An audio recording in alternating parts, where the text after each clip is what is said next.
Hi everyone, in this video I'm going to go over how to install Pipsqueak AI on Windows. To start, you'll need to download and install Fiji, and there's a link to their downloads page in the description of this video.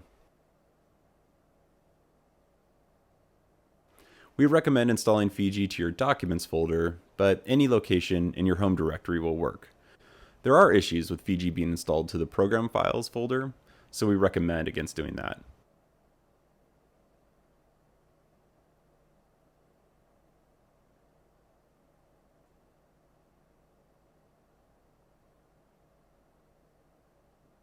Once Fiji is installed, download the Windows Pipsqueak AI package from rewireneuro.com, or there's a link in the order confirmation you received after purchasing a Pipsqueak license. To install Pipsqueak, you'll need to open the Fiji.app folder where you installed Fiji, then open the Pipsqueak windows.zip file and drag and drop the Pipsqueak folder to the other Windows Explorer window. Once that's done, Pipsqueak will be installed. From there, you can open Fiji and start using Pipsqueak AI after registering your new account.